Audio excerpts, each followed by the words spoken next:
రీసెంట్గా మేము పూణేలోని అయ్యప్ప స్వామి టెంపుల్కి వెళ్ళాము అని చెప్పాం కదండి. ఆ టెంపుల్కి అయితే మళ్ళీ మేము వెళ్ళామండి మొన్న సండే. ఆ సండే రోజు అన్ని పూజలు విశేష పూజలు అని చెప్పారు కదా, అందుకని.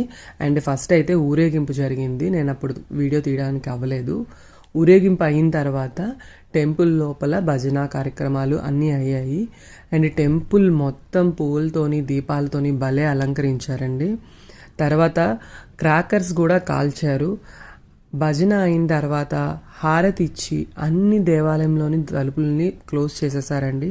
అండ్ ఇక్కడైతే లోపల మనకి వీడియో అలౌ లేదు, అందుకనే నేను బయట నుంచే వీడియో తీస్తున్నాను. ఇక్కడ రంగోలీ వేశారండి, చాలా అందంగా ఉంది. దీపాలతో మధ్యలోని భలే అలంకరించారు. అండ్ అందరూ ఈ టెంపుల్కి వచ్చిన వాళ్ళు కూడా చాలామంది వాళ్ళ ట్రెడిషన్ ప్రకారం కేరళ వాళ్ళు వేసుకునే దుస్తులే ధరించారండి. చాలా బాగా అనిపించింది. ఈ పూజ ఇవన్నీ కంప్లీట్ అయిన తర్వాత మాకైతే ప్రసాదాన్ని ఇచ్చారు. చలి చాలా విపరీతంగా అయిందండి. అయినా భక్తులు మాత్రం ఈ పూజకి వెళ్ళారు. చూస్తున్నారు కదా ఇంతమంది భక్తులతో టెంపుల్ ఎంత హడావిడిగా ఉందో. తర్వాత మేము అన్నప్రసాదాన్ని స్వీకరించడానికి వెళ్ళాము.